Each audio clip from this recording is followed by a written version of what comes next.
Transgresoría. El podcast que te invita a pensar. Vivimos entre extremos. Desde el optimismo tóxico hasta la crítica sin propósito. Todos opinan, pero pocos se atreven a comprender. La transgresoría es un espacio para desaprender, para reírnos de nosotros mismos y atrevernos a ver más allá. Hablamos de lo que nadie quiere hablar, del ego, del miedo, de lo absurdo, de lo humano. Transgresoría, el podcast que te pondrá a pensar.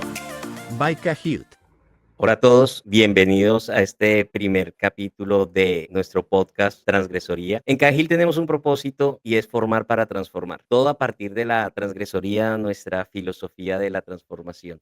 Hemos conformado el Centro de Pensamiento para el Nuevo Liderazgo Zeppelin y a través de podcasts, cursos, seminarios, talleres y demás queremos decirte que estás invitado a pensar, pero no te vamos a decir qué pensar ni cómo pensar, sino a darte herramientas para que vayas creando tu propio juicio. Hoy en el primer capítulo tenemos una gran invitada que ya la conocerán, eh, Carolina. Bienvenida a Transgresoría y mil gracias por aceptar nuestra invitación. Muchas gracias, Santi, y a ti por invitarme. Muy bien, si te parece, comencemos hablando de quién es Carolina, a qué te dedicas, qué estudiaste, cuéntanos un poquito sobre ti. Bueno, Santi, pues yo nací en Colombia, pero a mis 23 años me vine para España. Me vine de manera transitoria. Mi idea no era quedarme en España, era volver a Estados Unidos.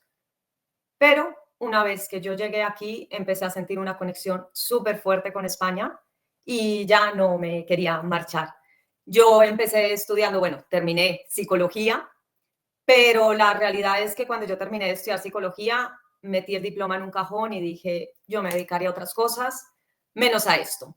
Yo pensaba que estaba muy bien, estaba muy convencida y por circunstancias de la vida, pues fui a hacer un curso de Reiki. Y ese día fue como si a mí me hubieran abierto los ojos, me hubieran despertado y fue como, ya sé lo que quiero hacer con mi vida. Fue como un despertar súper impactante para mí. A partir de ahí, esto ha sido estudiar y estudiar tanto cosas de psicología como cosas más espirituales y más desde el mundo holístico. Y a partir de ahí, pues sí o he ido haciendo como esta integración, obviamente trabajando en mí, porque yo me di cuenta de que yo no quería ejercer, no porque no quisiera, sino porque no tenía seguridad en mí, tenía muchísimos miedos y estaba escondida.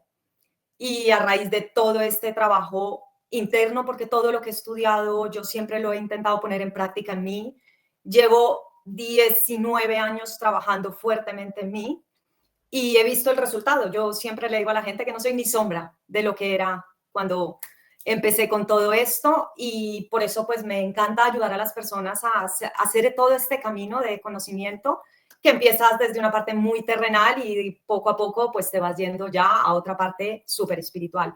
Y una cosa que fue muy curiosa fue que cuando yo hice ese curso de Reiki, recordé, porque se me había olvidado, que yo desde los 14 años, los libros que le pedía a mi padre de regalo eran de Lobsang Rampa, de Brian Weiss, o sea, me encantaba este mundo, pero me desconecté y se me olvidó.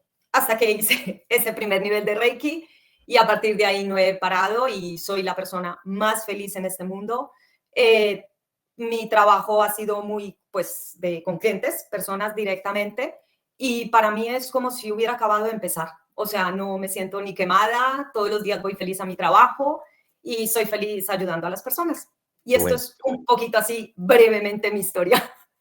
no, y es que tu historia tiene algo que a mí me parece y me resulta muy interesante, y es que tú migraste a España, dices, hace veintitantos de años, son más de 2 décadas, pero a mí me parece interesante porque voy a aprovechar que yo tengo un poquito más de información, y es, tú tienes una hija, te Sí, casaste y pues hiciste vida en pareja con el padre de tu hija, que no era español tampoco, ni tampoco colombiano, y tienes una hija española, 100% española.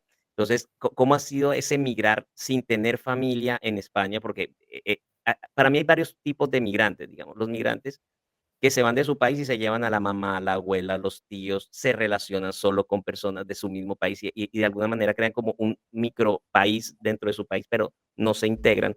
Y a mí se me ocurre que parte de este ver mucho más amplio tiene que ver también con esa posibilidad que te da de irte a un país nuevo, sin familia, de sangre, eh, y estar abierta a conocer culturas, personas de otras partes. ¿Cómo ha sido esa experiencia y cómo crees que ha enriquecido tu visión sobre el mundo, ese emigrar? Por supuesto, Santi, o sea, me vine sola. A día de hoy sigue sin haber familia directa de sangre aquí. El padre de mi hija argentino y mi actual pareja es un español. Entonces, yo directamente desde que empecé la universidad y todo, me relacioné más con españoles o personas, digamos, de Europa. Entonces, todo eso pues fue cambiando muchísimo mi mentalidad. O sea, yo no voy en contra de mi país, claro que amo mi país, pero yo me siento completamente española, mi forma de ver el mundo, mi forma de relacionarme. Amo España y amo, digamos, a los españoles, me encanta la cultura de aquí, me siento súper identificada. Es que para mí fue como si hubiera encontrado mi lugar. Qué bueno. Y yo creo que es parte del ejercicio de los que estamos en este planeta y es encontrar el lugar.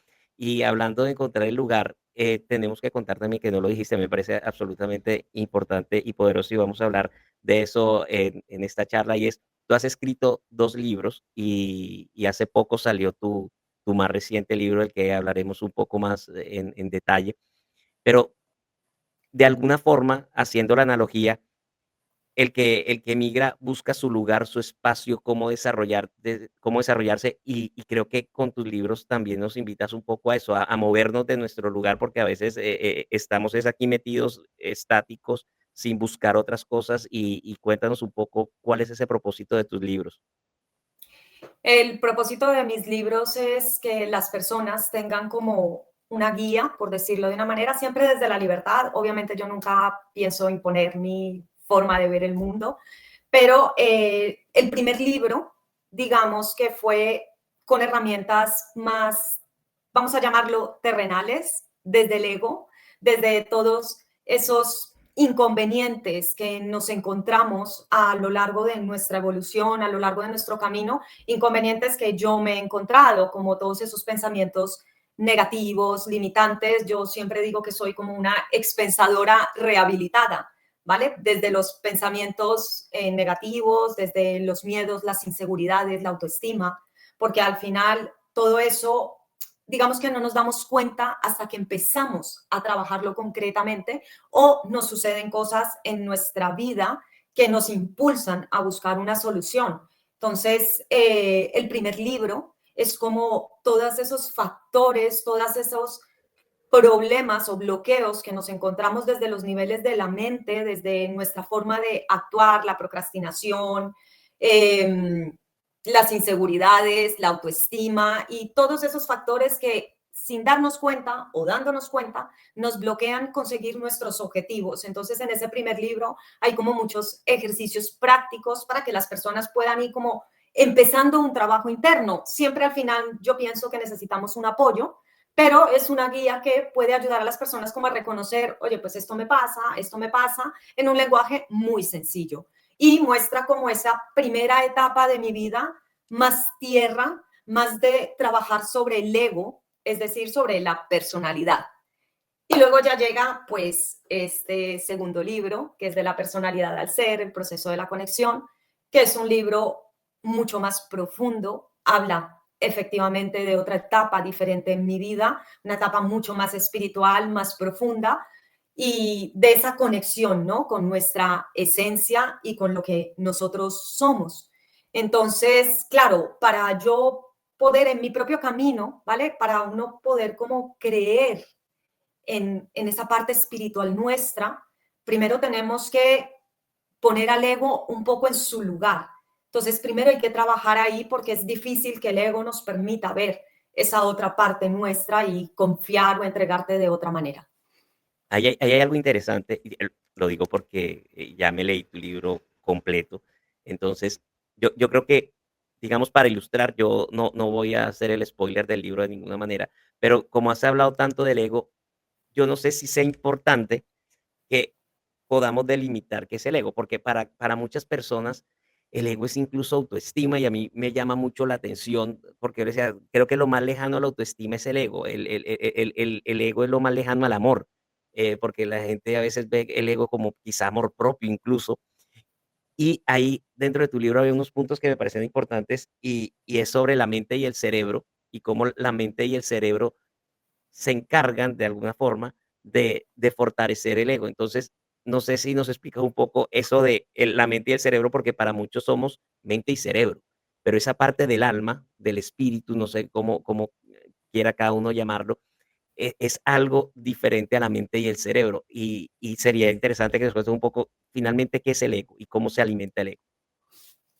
El ego es un producto efectivamente de nuestra mente, por tanto, creada por nuestro cerebro y está creado en base a todas las experiencias que nosotros empezamos a tener pues desde que nacemos, aunque no seamos del todo conscientes. Lo que pasa es que ese cerebro se va desarrollando a medida que nosotros crecemos y ese pensamiento y esa forma de identificarnos. De acuerdo, al principio el niño no diferencia entre el yo y el tú, entre el mío y el tuyo, pero a partir de los 6 años, 4 años, 5, ¿vale? No es una cosa como muy fija.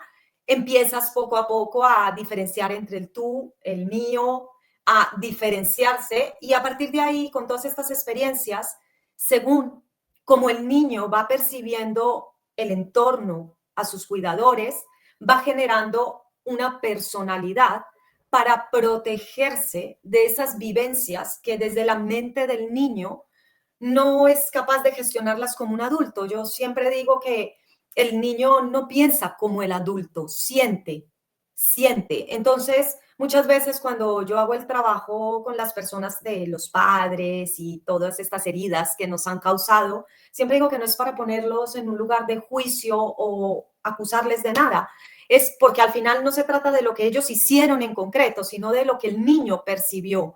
Entonces, pues si a la mayoría de los padres les preguntamos, ¿tú quieres a tu hijo o a tu hija? Pues te dirán que sí. Ahora el tema es si esa personita se sintió querida o no se sintió querida, o si sus padres eran exigentes o el niño sintió esa exigencia. Entonces, a raíz de esas vivencias, que está pues una herramienta que a mí me encanta para comprender un poco más todo este proceso, es el eneagrama, te permite ver cómo a partir de que vamos desarrollándonos, vamos creciendo, vamos interactuando, vamos acumulando experiencias, comenzamos a irnos desconectando de lo que realmente somos para convertirnos en ese actor que nos va a proteger y nos va a permitir como afrontar el mundo. Yo siempre hago como una comparación, es como tenemos al actor, a la persona que hace un papel en una película y el papel que ejemplifica. Entonces, digamos que el actor sería el ser y el personaje que hace en la película sería el ego. Súper. ¿Qué es lo que pasa? Que como nosotros desde que crecemos, ¿vale? Desde que nacemos, a partir de ahí comienza esa desconexión y comenzamos a desarrollar ese personaje, no nos damos cuenta de que es un personaje y creemos que es nuestra identidad. O sea, súper interesante. ¿Sabes qué encontré en el libro que me llamó mucho la atención? Y es cómo explicas, y esto yo no lo había visto antes, y es cómo nosotros al nacer ya empieza ese momento como de sufrimiento y de choque, pero a partir de eso hay algo que yo nunca había pensado, ni nunca había leído, ni nunca había visto, y es cómo tú explicas la dependencia de lo externo para mi bienestar. Y esa relación yo nunca la había hecho y me pareció absolutamente poderosa porque creo que los que han transitado el camino de la espiritualidad encuentran que finalmente las causas del sufrimiento están asociadas a los anhelos y esos anhelos tienen que ver con las cosas o con lo que espero yo de la otra persona. Y, y en ese sentido es el ego, que tú lo explicas muy bien en tu libro y yo no voy a entrar a hablar de los detalles, pero sí algo que me parece absolutamente interesante conversar es cómo desde pequeños, claro, yo dependo de otro para que me dé abrigo, para que me dé alimento, y cómo como mi paz y mi tranquilidad depende del otro, y esa circunstancia como que se va perpetuando y no me doy cuenta que hay un momento en que nada depende del otro y todo depende de mí. Háblanos un poquito de eso. Claro, a ver, cuando nosotros nacemos, se produce la gran herida en el ser humano, que es la herida de separación. Piensa que cuando estamos en el vientre materno, el feto o el embrión o el bebé no tiene que hacer nada para sentir calor, para estar en una temperatura adecuada, para alimentarse, ni respirar. Nada, es como que todo simplemente se da. Entonces, en ese estado, básicamente es ser, no hay nada que hacer, solo ser. Y se siente pues en una unidad completa con la madre, el bebé y la madre están íntimamente relacionados. A partir de que nacemos, no se te olvide que somos el animal más vulnerable de todos los animales en la tierra. Es decir, nacemos y los caballos, otros animalitos, empiezan rápidamente a caminar, a alimentarse, a poder tener una autonomía, pero el ser humano tarda años en conseguir esa autonomía. Entonces, el niño pequeño, claro, ya ahí empieza a darse cuenta de que empiezan a surgir, digamos, las necesidades, Santi. Entonces, ya el niño siente hambre, siente frío, siente calor, siente dolor y a través del llanto llama a mamá o a papá o el cuidador que esté para que supla o arregle esa necesidad que está experimentando. ¿Qué pasa? Que el cerebro empieza a asociar que siempre esas necesidades tienen que ser cubiertas desde fuera, a través de otras personas. Claro, el niño es completamente vulnerable, no podemos ir a trabajar, no podemos alimentarnos, no podemos ir a cocinar, ni hacer un montón de cosas y necesitamos de el adulto para que cuide de nosotros. ¿Qué pasa? Que luego llegamos a la edad adulta, pero el cerebro ya tiene esa información súper automatizada. Entonces, ya realmente no necesitamos a nadie para sobrevivir y vivir más que a nosotros mismos, pero seguimos volcados en satisfacer nuestro bienestar a través de necesidades externas. Entonces la gente es como, es que cuando yo tenga este coche, es que cuando yo tenga pareja, es que cuando yo tenga este trabajo. ¿Y qué es lo que pasa? Que cuando tú vas consiguiendo todas esas cosas, al final te das cuenta de que si hay un vacío interno, nada lo llena. Satisfacen, sí, obviamente, pero no llenan ese vacío que hay en el interior, que solamente, en mi opinión, se puede llenar desde el encuentro hacia uno mismo y hacia esa autonomía real, darnos cuenta de que las cosas externas producen una emoción, pero no nos dan ni el bienestar ni nada. Muy bien. Otro tema que me pareció, a mí me pareció controversial desde alguna perspectiva, pero luego tú, no sé, en la página 80 lo aclaras, y lo digo es para los que se van a leer el libro, que seguramente todos los que te vean van a estar interesados en el libro y al final dejaremos en el video los enlaces y todo para que lo adquieran. Y es que en la primera parte del libro tú hablas de algo que estoy de acuerdo, pero desde semánticamente diferente, y es, venías hablando de que todo lo que ocurre es perfecto y de la perfección en lo que ocurre, pero un poco más adelante también dices, todo ocurre como fue pactado. Escucha, y de alguna manera hablas del destino y a mí me da susto el destino.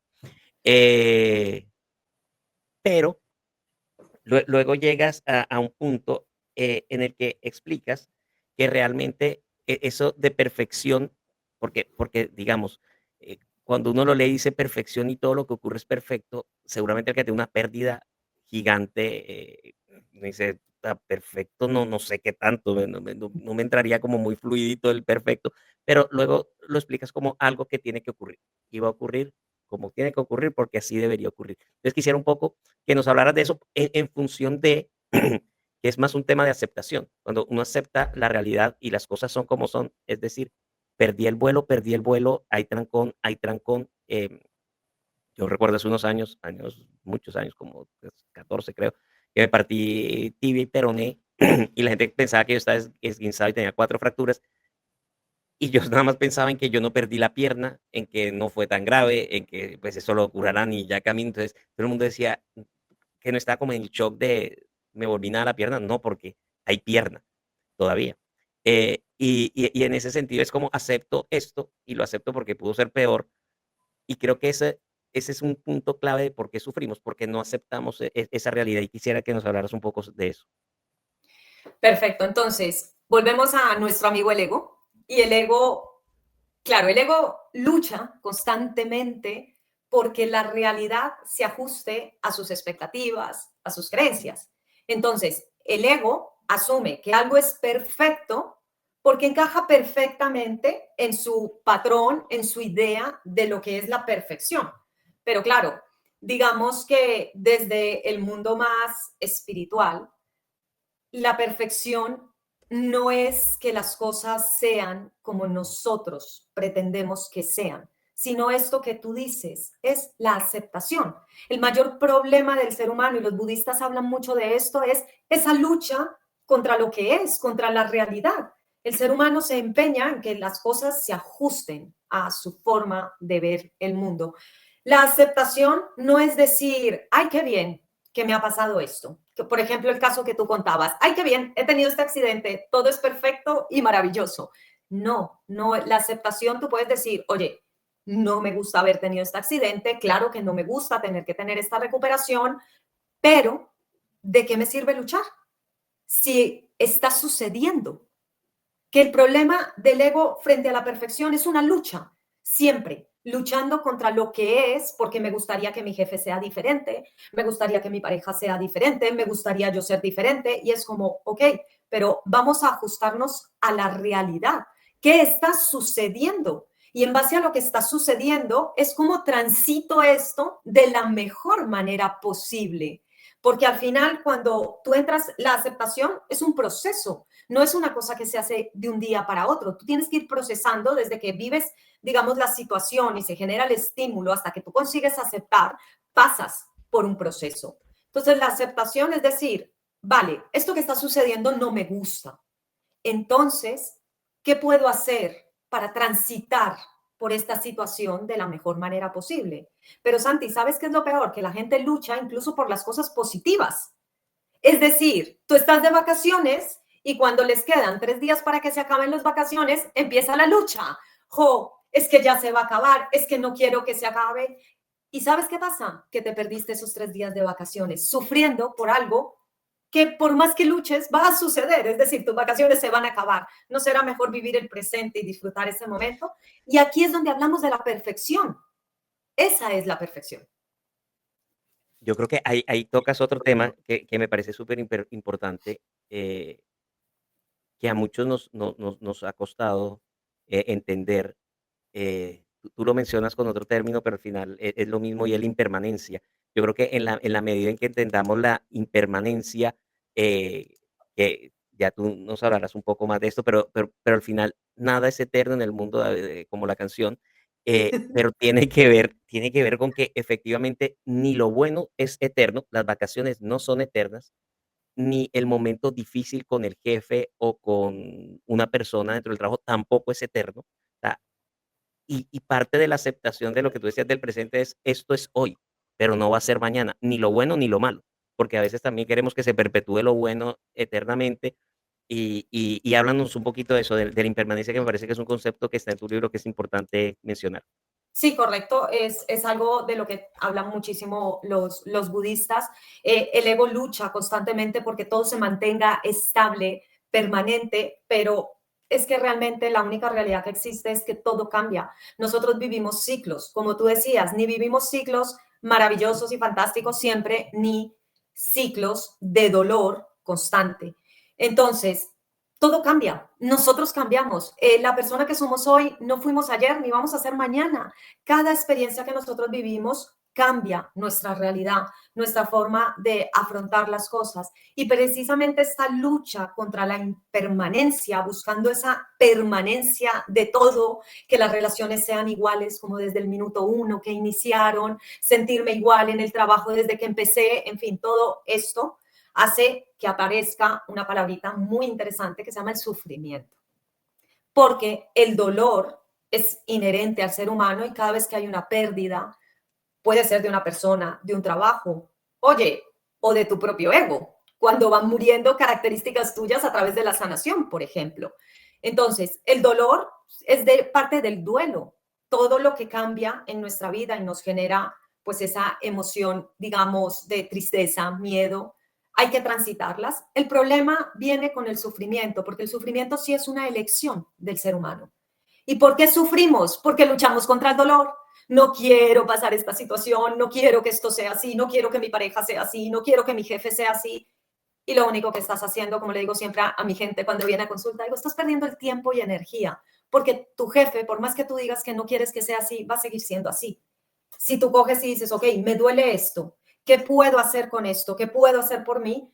Que es el proceso de la aceptación, es cuando tu sistema empezará a darte las respuestas para salir de donde estás. Perfecto. Y ahí hay algo que me parece súper importante y es, de alguna manera, dentro de lo que hemos hablado, es las cosas tienen que suceder y sucedieron. Punto. Es que ya sucedieron, ya no hay vuelta atrás, ya sucedieron.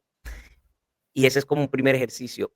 Pero el otro segundo ejercicio es que tú lo has mencionado de varias formas y es, ¿qué aprendo yo de esto? Porque al final no es romanticismo, es evolución. Es, esto me pasó por algo, para algo. eh, Tú decías en el libro que al final las circunstancias difíciles, lo mencionaste así, las circunstancias difíciles son retos. Y yo creo que la vida tiene sentido, o por lo menos para mí, no sé, en la medida en que nosotros tengamos la capacidad de asumir el reto. Es difícil, es duro, es complicado, pero es la posibilidad que yo tengo de decir, ¿sabes qué? Le di la vuelta a esto. O sea, lo transformé y un poco es lo que queremos nosotros con estas charlas y con lo que queremos hacer con el centro de pensamiento, es darle herramientas para decir, esto no es de decreta, visualiza, declara y todo se te va a dar sin hacer nada, no es así, pero sí es una realidad que dependiendo cómo yo enfrente la situación, sí puedo darle un vuelco, aprender y cambiar un poco la realidad. Yo digo, eso de construir el futuro, no es el futuro que tú te imaginas, es el futuro que tiene que ser, porque al final la pandemia nos lo enseñó, es que ahí está. Sí, pero tú tenías viajes, no pudiste viajar, tenías un trabajo, muchos lo perdieron, tuviste dificultades, con lo cual, ¿dónde está ese visualicé, decreté lo que quisiste, pero no fuiste, no paseaste, te encerraron, pasaste momentos de claustrofobia seguramente? Y ahí es, la naturaleza te lo está mostrando. No eres tan poderoso para crear ese futuro tal cual lo quieres, pero sí para lograr muchas cosas y, como digo yo, sobre todo estar tranquilos. Entonces, yo creo que ahí se abre un tema que me parece importante en esta segunda parte, porque hemos hablado de lo terrenal, ¿sí? Del aquí, el ahora, de nuestras relaciones, pero hay temas que son absolutamente difíciles, y yo creo que difíciles, digo, controversiales para muchas personas, Sí. y están en el libro. Y yo quería en esta segunda parte de la entrevista, de la charla, empezar a que habláramos del alma, de qué es el alma, porque yo tengo que reconocer que en mi ejercicio personal, que empezó hace 30 y pico de años, yo lo llevé mucho desde la mente, desde la lógica. Y desde la lógica, cuando alguien se me salía de la lógica, ya no me gustaba tanto. Entonces, tú mencionas a Platón con la transmigración de las almas, y pues yo leí mucho Platón porque yo soy más socrático que platónico por algunas diferencias que tenía.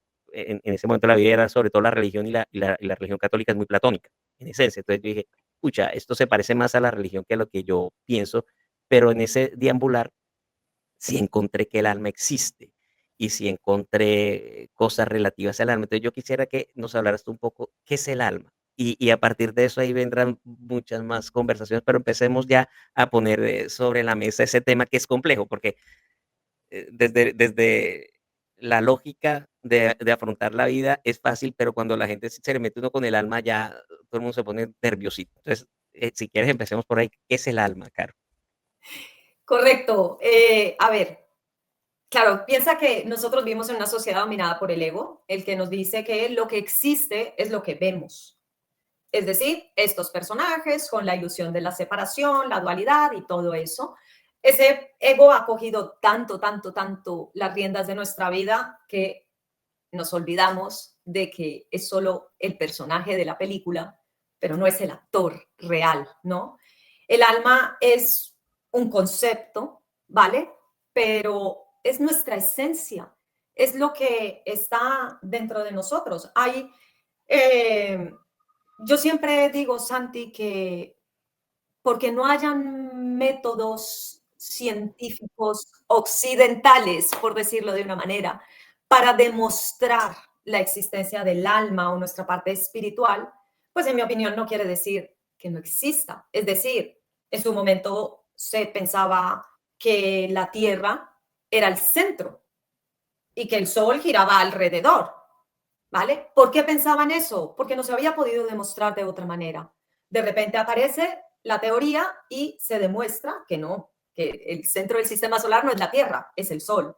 O que la Tierra, por ejemplo, es plana, aunque hay personas que todavía, y con todo respeto, lo piensan, no voy a entrar ahí, pero bueno, pues, o por ejemplo, las bacterias. Eso no existía, pero hasta que aparece el microscopio. Entonces, para mí que algo no tenga una demostración empírica, científica, pues no significa que no exista. Significa que podemos darle la posibilidad a que simplemente aún no tenemos las herramientas. La física cuántica es algo que ayuda mucho desde este tema porque ha cambiado mucho el concepto del ser humano. Entonces, el alma, pues es lo que somos, Santi. Lo que pasa es que cuando el alma se encarna, viene a experimentar y para experimentar necesita de ese ego. Hay muchos personas que a lo largo de la historia de la humanidad se han encargado como de intentar poder probar todo esto de la existencia del alma, empezando por Platón. Pero, por ejemplo, hay uno en la actualidad que a mí me encanta y tiene unos vídeos en YouTube bastante interesantes, que es el doctor Manuel Sanz, que habla de experiencias cercanas a la muerte. Y es un cirujano, es un médico cirujano español que está haciendo varias investigaciones y son muy curiosos los resultados, ¿vale? Donde él dice, esa supraconciencia existe porque las personas son conscientes de cosas, recuerdan cosas que se supone que están dormidos o a punto de morir. Brian Weiss, un psiquiatra, ya tiene ahora 80 años, pero en su momento Brian Weiss hizo muchísimas hipnosis donde fue mostrando esa existencia de esa reencarnación, ¿no? Que al final el personaje nunca es el mismo, pero el alma sí. También Ian Stevenson, otro psiquiatra que ya falleció, pero también estuvo estudiando muchos niños que venían con unas habilidades bastante interesantes que no habían desarrollado aquí. Entonces, pues esto al final cada uno tiene derecho a creer o no creer, porque como tú decías al principio, aquí no venimos a imponer nada. Ahora, para mí es indudable la existencia del alma y que muchas experiencias que nosotros hemos vivido en otras vidas influyen en esta. Yo ahí creo, digamos, para aportar en el ejercicio, yo voy a hablar, seguramente lo que yo voy a decir lo dijo alguien más, o sea, no lo he leído, pero es que a veces el ego hace que la gente y las personas creamos que lo que se nos ocurre a nosotros es como una genialidad brutal y un análisis profundo. Yo digo, esto lo estoy diciendo, pero seguramente alguien en alguna parte del mundo también lo dijo porque estoy partiendo de hechos fácticos y digamos de cosas irrefutables para explicar que el alma existe como tú le explicas en tu libro. Porque para muchas creencias, y no voy a entrar en eso, eh, el alma no transmigra. Pero yo estoy convencido, ahora sí con Platón, a los 16 años, Platón y yo tenemos diferencias, pero hoy sí creo en la transmigración porque la puedo ver y no la puedo ver en mí realmente, pero la puedo ver en la humanidad. Es decir, ¿cómo pasas tú de creer que la esclavitud tenía sentido y era legal y lo veías? ¿Cómo rompes ese ciclo? De alguna manera, porque las almas fueron evolucionando, porque te vas acercando más a la esencia o cómo hoy puede haber muchos más vegetarianos, pero vegetarianos por niveles de conciencia. El otro día vi un video de un niño que lloraba cuando le querían dar un pulpo y decían, es que es un animal, es un animal. Y cuando uno empieza a ver información científica, ve que los gorilas no son vegetarianos. Y entonces somos muy parecidos a los gorilas y los gorilas son vegetarianos y tenemos una idea de que la masa muscular no se desarrolla para los que no son vegetarianos, pero las vacas y los toros son súper robustos y son vegetarianos, llamémoslo así. Entonces, al final, solo observando, uno empieza a darse cuenta que hay cosas que hemos hecho como sociedad, como abrir un hueco en la Tierra para desenterrar lo que el planeta se demoró miles de años en enterrar y lo quemamos y movemos el mundo a partir del petróleo y de contaminar. Y decía, eso era por un nivel de conciencia bajo. Hoy el nivel de conciencia no tiene que ver solo con la información, sino con el sentir, con el no causar dolor, con el no ser uno causa de sufrimiento del otro. Las guerras, cada vez las penas de muerte se empiezan a entender. Yo no tengo que responder matando ni acabando al otro. Entonces, digamos, desde mi perspectiva, la humanización de la especie tiene que ver con que las almas se van envejeciendo y van entendiendo otras cosas. Y a partir de eso, seguramente a ti te pasará con tu hija, así como a mí con la mía, que cuando eran pequeñas llegaban y le contestaban a uno unas cosas que no tenían la información suficiente como para haber hecho ese análisis. Uno dice, pucha, lo entiendo yo ahorita y con dificultad, y tú vienes a los 7 años, 6 años y me haces un análisis que uno dice, esto no, esto es de un alma vieja, esta alma lleva sus reencarnaciones. Aquí donde viene la parte eh, importante para que nos cuentes cómo lo ves tú, porque digamos, como dices tú, aquí estos son más formas de verlo que de certezas absolutas, es porque hay unas almas que sufren tanto en unos cuerpos, digamos, porque esa necesidad, y yo no sé si lo entendí bien, y lo tengo como pregunta el libro, al final, todas las almas vivimos todo, o sea, todas sufrimos mucho y todas vamos a llegar a, no sé, yo llamo iluminación, el tema, pero al final todas pasamos por todos los ciclos según lo, es que ahí me quedaron las dudas y es un poco para que nos las despejes. Sí, mira, yo te lo intento explicar como gráficamente, como se lo explico a mi gente. Tú imagínate que el todo es como una nube muy grande, como estas que puedes ver aquí atrás, y las almas son trocitos de esa nube que se desprende y que vienen, yo siempre digo, como si viniéramos con un listado, como el listado de la compra, pero es el listado de las experiencias que ese todo necesita para que llegue como toda esa información. Entonces, yo siempre digo como necesitamos 1 kilo de miedo, 1 kilo de sufrimiento, 1 kilo de rabia, 1 kilo de robar, 1 kilo de que nos roben, en fin, todas las experiencias, porque todo eso nutre a este todo. Entonces, el alma, antes de encarnar, seguimos hablando con temas que, bueno, son bastante profundos y peliagudos, podemos decir. Antes de encarnar, se hace un plan. Se hace un plan. Nosotros tenemos, digamos, familias de almas.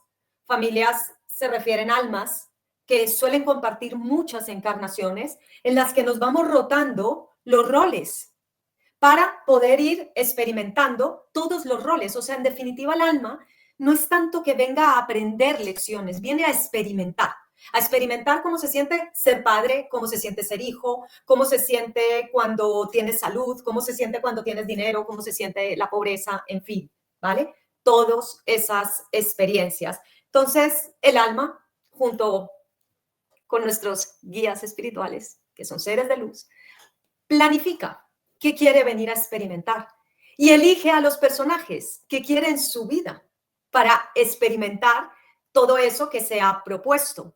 De aquí que, claro, cuando nosotros estamos viviendo situaciones, si nosotros comprendemos que nuestra alma eligió a esos personajes, esas vivencias, no significa que desde el ego no las vayas a llorar y a sufrir. O sea, nadie quiere estar enfermo. O sea, nadie quiere tener pérdidas y sufrir. Pero claro, lo que necesita el alma no es lo que necesita el ego. El alma, yo siempre digo que cuando se encarna es como un niño cuando va al colegio. Y en ese colegio aprende asignaturas que le gustan, asignaturas que no le gustan, tiene amigos que le gustan, amigos que no le gustan, pero al final va a vivir esa experiencia. Y para nuestra alma, lo que vive realmente es lo que eligió y lo que decidió experimentar. Es el ego al que, pues, evidentemente, con sus emociones, pues hay situaciones muy duras, ¿vale? No sé si me he explicado, Santi. Sí. Y tocaste un tema que lo tenía ahí y que me parece interesante. Digamos, lo entiendo, digamos, a mí, pero esto es simplemente una opinión mía. Yo, digamos, en esos temas de las almas familiares, yo quizá no estoy muy cercano porque creo que hay muchas cosas que sí tienen que ver es con la genética. Y a veces hay unas explicaciones que algunas personas que practican, a mí no me gusta señalar nada porque todo es respetable para mí y es más, siempre si uno está en la búsqueda de, me parece bien. Lo que pasa es que también hay mucho charlatán que aprovecha ciertas circunstancias y entonces cuando se hablan de esas almas familiares, a mí me parece que hay mucho de genética. Es decir, tú puedes heredar una predisposición, no sé, a las adicciones o al cáncer, o no es que el alma cancerígena venga de, de miembro de la familia. Entonces, pero digamos, esto era más un comentario, pero sí quería hablar de algo. Más un comentario de decir, ahí, yo no lo sé, no sé qué tanto sea así, pero hay algo que tú hablas de las guías espirituales y ahí yo tampoco lo sé. Digamos, yo sí creo que más que guías espirituales, digamos, extraterrenales, llamémoslo de esa forma, yo no lo sé y me gustaría que hablaras un poquito más de eso para entenderlo, porque no lo sé, nunca había entrado en ese camino. Pero también yo no sé si esto cabe dentro de tus formas de verlo y es, yo sí creo que hay maestros en vida. O sea, yo siento que hay gente que llega a uno en ese cuerpo, pero es un alma que quiere mostrar un camino, que quiere enseñarte y que muchas veces lo más gracioso es que los egos grandes rechazan al que le está ayudando. O sea, los egos grandes quieren que le lleven la razón, pero muchas veces el maestro es todo lo contrario. El maestro es el que dice, no, sabes que no pienso como tú, sabes que creo que estás equivocado, sabes que tienes tanto potencial y te estás perdiendo o desperdiciando, y el ego es, no, el equivocado eres tú, un dedo señala para allá y tres señalan para acá. Eh, ahí quisiera que nos hablaras un poquito del guía espiritual y del maestro terrenal, a ver si en algo coincidimos. Sí, el maestro terrenal son esas personas que nos encontramos en nuestra vida y realmente yo digo que los grandes maestros son los que más confrontan a nuestro ego, más, digamos, dolor en principio nos generan porque nos hacen desarrollar capacidades, cualidades, nos muestran carencias. Claro, a mí me ha encantado esto que has dicho de que cuando señalas a una persona, ¿vale? Porque claro, no nos olvidemos que como estamos desde la dualidad y de la separación, lo que a mí me sucede es culpa tuya. Yo no lo miro en mí. No significa, Santi, que si tú vienes y yo qué sé, me matas, no significa que tú no estés haciendo esa conducta ni yo te haya creado y te haya inventado, ¿vale? Pero al final, que tú hayas entrado en mi vida, en cierta manera, lo ha generado mi propio sistema. A veces desde el alma, a veces conductas desde el ego, porque claro, si yo me meto en un entorno donde aumente las probabilidades de que haya una persona que quiera venir a matarme, pues también yo estoy generando esa situación. Entonces siempre tenemos que diferenciar como lo que es la parte tierra, que son esos maestros, esas personas que realmente nos obligan a confrontarnos y que si yo miro dentro, es donde puedo ponerle límites, puedo aprender, puedo intentar ver qué me está enseñando. O sea, vienen muy bien y nuestros grandes maestros son los que más shock, por decirlo, nos generan. Luego están los guías espirituales. A ver, hay muchas formas de energía, así como yo personalmente. Me niego a pensar que los únicos seres que existimos somos los que vivimos en la Tierra, en un universo que no tiene ni límites, ni límites. Hoy justo estaba leyendo un artículo, pero no me acuerdo del nombre del señor, pero es un científico, tal vez astrónomo, no, ya no me acuerdo, que estaba diciendo que a lo mejor las señales que se recibían de otras galaxias, lo que tenían que hacer era estudiarlas en conjuntos porque a lo mejor era como información y comunicación de otras galaxias, ¿vale?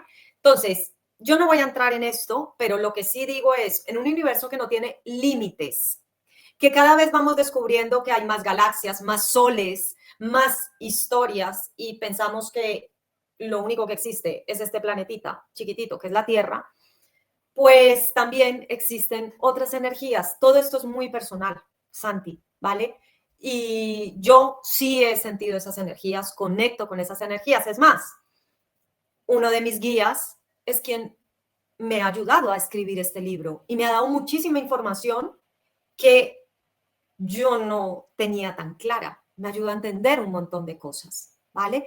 Entonces, hay diferentes tipos de energías y entre ellos pues está nuestro guía principal, que es un guía que acompaña a nuestra alma encarnación tras encarnación. Yo siempre digo que son como nuestro coach, porque sabe realmente a qué venimos. Pero claro, los ojos físicos, terrenales, en principio no lo ven. Y vivimos en una sociedad que se basa en base a lo que ve. Entonces cuesta mucho comprenderlo, pero en mi opinión, o sea, tampoco tengo ninguna duda de su existencia. Pero estos guías, llamémoslo así, y esto es solo para entender un poquito más, porque claro, yo estoy seguro de las energías, estoy seguro de las almas. Digamos, cuando la gente habla de no creo en los fantasmas, o de la gente habla, no creo en la reencarnación, pero le tiene miedo a los fantasmas, y uno dice, Mm, aquí hay una contradicción, o sea, porque esa es un alma que está en alguna parte y está ¿correcto? inquieta, inquieta. Eh, Tú usas un término que a mí me llamó la atención porque yo lo uso y no sé por qué lo uso, porque esto de verdad no sé de dónde salió, pero yo uso el bajo astral y lo voy a explicar, es porque yo he tenido experiencias, no sé cómo se llaman, fantasmagóricas, es decir, yo he visto muchos fantasmas, pero desde mucho tiempo, no es que lo vea como el, en las películas ni nada, sino que los he visto, digamos, no sé explicarlo claramente, pero ni me han asustado, ni me pone nervioso. eh, He tenido algunas experiencias que no voy a mencionar porque, pues, distraen más que aportar. Y yo, desde mi perspectiva, en vez de acercarme, me alejo, porque yo no tengo el manejo de nada y creo que existe, ¿sí? O sea, yo no sé si voy a cargar un bajo astral aquí por andar tratando de ayudar a que alguien trascienda. El que no ha trascendido, pues, que busque su coach, no soy yo. En ese sentido, parte de lo que a mí me causa curiosidad es, yo sí creo que las almas están acá, digamos, en otra dimensión, pero digamos, voy a ponerlo con un ejemplo, es como pensemos que la Tierra es una casa y yo creo que todas las almas habitan la casa, en alguna dimensión dentro de la casa. Pero lo que te entiendo es, ¿tú piensas que eventualmente esos coaches esos maestros podrían venir de otras galaxias o sea, ser extraterrestres literalmente? ¿Es eso Claro, es o que entendí mal? no, es que el término extraterrestre, al final, Santi, ¿qué significa? Que es fuera de la Tierra. Sí, sí, sí, Es que sí. Yo, realmente nuestras almas se encarnan aquí, pero ni siquiera quiere decir que sean de aquí, porque no se generan en la Tierra. Entonces, digamos que esos guías, los mismos ángeles y las energías del bajo astral son frecuencias vibratorias.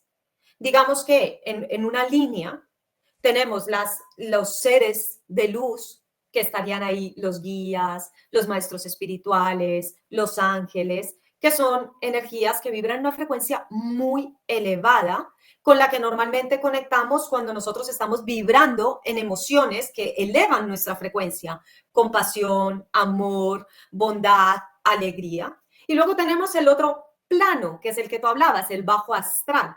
En el bajo astral nos encontramos con frecuencias de baja vibración, frecuencias con las que conectamos cuando tenemos rabia, cuando tenemos miedo, cuando estamos tristes, pero no porque experimentemos la emoción, sino que es cuando algo nos tiene demasiado secuestrados, ¿ok? O sea, nuestra frecuencia no se baja porque a mí hoy alguien me haga daño y yo me enfade, porque es una emoción, estoy respondiendo. Pero si yo vivo enfadada, mi frecuencia es mucho más baja y es muy posible que conecte con ese tipo de frecuencias. Y luego yo separo a las almas que no trascienden, que se quedan por algún motivo, digamos, atrapados en la casa, como decías tú.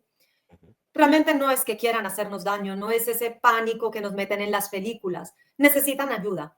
Algo se les ha quedado pendiente, algo o se han quedado muy apegados a tierra. Entonces necesitan trascender, no quieren hacernos daño en realidad. Simplemente, pues muchas veces buscan ayuda para poder resolver sus cosas o se quedan pues ahí viviendo su existencia desde otro plano, ¿no? Y otra frecuencia. Súper. No, y es que quería que habláramos de eso porque tú lo tocas dentro del libro, pero digamos, lo que me parece interesante en este punto es lo siguiente, y para toda la audiencia, es el libro no se trata de hablar de esto que hemos hablado en esta segunda parte del podcast, sino de dar algún tipo de contexto dentro de lo que explica Caro en su libro, pero yo creo que es importante que lo vean porque me parece interesante el libro. Yo no entré en el tema del eneagrama ni los eneatipos porque ese es el libro y es importante que la gente lo compre, lo vea, lo lea y lo entienda, porque ahí básicamente se va, ese es el plano muy pragmático y terrenal que me parece importante. Y es, mira, a mí me impresiona porque yo no sé si será porque yo me critico tanto, pero claro, yo me veo reflejado en los 9 eneatipos y digo, no, yo tengo un poquito de todo, o sea, yo tengo que mejorar aquí en todo y encuentro explicaciones. Entonces, digamos, quiero es contarle a la gente que en el libro, digamos, hay ejercicios prácticos donde te dice qué preguntas hacer, de qué resolver,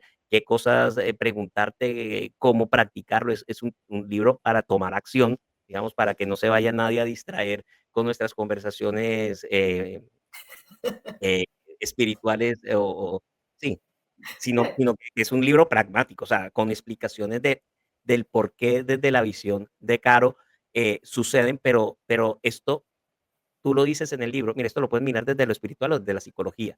Y si lo miro uno desde la psicología, es bastante práctico y a veces no nos encasillamos en un solo eneatipo, sino yo, como te digo, yo veo como un poquito de todos en mí, en unos muy lejano, pero alguito, y en otros digo, uy, yo soy muy esto, eh, y sobre todo porque permite, para mí el ego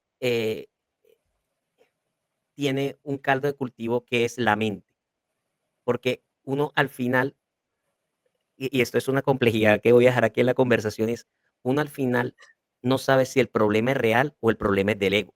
O sea, esa es una línea súper complicada. ¿Sí me explico? A veces hacer este tipo de podcast, uno no sabe si es realmente una vocación de servir y de dar una información y, y, y de formar para transformar o una trampa del ego que tú quieres ir a contar tus ideas y lo que tú piensas. ¿Sí? Porque yo vivo en esa complicación y eso fue un descartes del pienso, lo existo que nos jodió un poco porque o sea, si yo pienso es la única forma de mostrar que existo y la duda metódica, entonces dudo de todo. Entonces uno leo el libro tuyo y digo, pues pucha, ¿será que lo mío es ego muy exacerbado? Porque digo, ego hay, yo no sé si alguien, seguramente el que se ilumina y hace todas sus fases completas, podrá decir que se desprendió del ego, pero el ego está ahí y está jugando con nosotros todo el tiempo, permanentemente. Entonces, lo que quería decir era y recomendar es, el libro es práctico, el libro te va diciendo qué cosas debes revisar y creo que hay que revisar los 9 y haces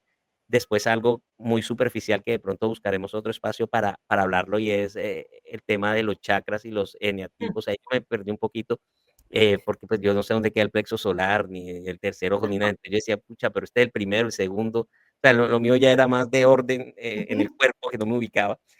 Yo sé mucho, sí, de fisiología, yo sé que es cabeza, tronco y extremidades. Ahí ya me la sé completo lo que hay en el cuerpo.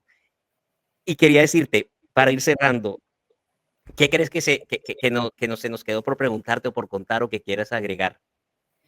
Quiero agregar algo muy importante y es que no buscamos la destrucción del ego. Esto no es una, ay, no me viene la palabra, en fin, vale, no es una cruzada contra el ego. El ego lo necesitamos. Para eso nuestra alma se encarna. Solo a través del ego experimentamos el miedo, la tristeza, la alegría, aprendemos, evolucionamos como almas. Entonces no es una cruzada contra él, es solo entender cuál es su papel.